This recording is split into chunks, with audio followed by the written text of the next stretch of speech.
softball actually should make high school softball a sanctioned sport in South Dakota.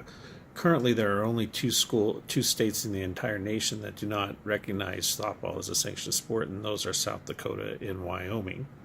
The chart that you're seeing on your screen shows the number of students that participate in fast-pitch softball in sanctioned activity throughout the country, and also the number of schools that offer the sport. As you can see, in 2018, there were over 386,000 ladies that participated in fast-pitch softball, growing from 360-some thousand in 2015. The number of schools offering the sport has stayed pretty consistent over the last 4 years, between 15,000 and 15,500. What this chart doesn't show you is the number of students in South Dakota that participate in fast-pitch softball through the club level. We're going to look at some other sports later, but the number of students that try out and play for Stevens and Central, both in Rapid City, far exceed the number of students that try out and play soccer. In fact, both schools have close to 70 girls come to try out and try to participate in club fall softball each and every year. As mentioned before, the only two states in the country that don't play softball as a sanctioned activity are Wyoming and South Dakota. Previously, there were two additional states, West Virginia and North Dakota, that did not offer softball as a sanctioned sport. But following the 2008 Olympics, the last time that softball was played in the Olympics, both of those states then added softball as a sanctioned sport. While South Dakota has one of the lowest populations in the state, it is by far not the lowest population in the United States, and there are indeed states with lower populations, both in total number of people and also in population density, which do offer fast-pitch softball as a sanctioned sport.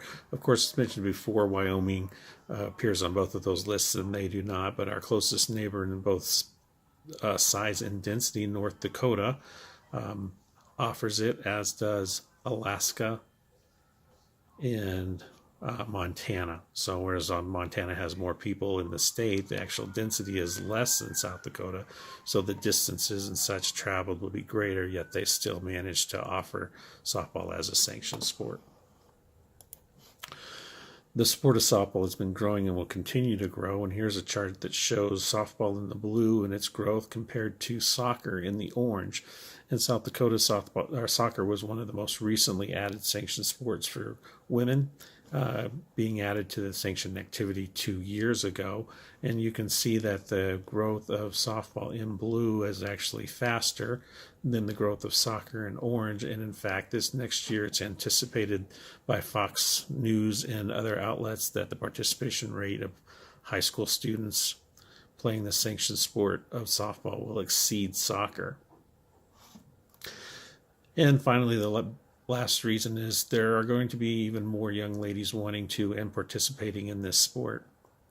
In 2020, the Olympics will welcome softball and baseball back to their participation, as the sports are going to be played in Japan.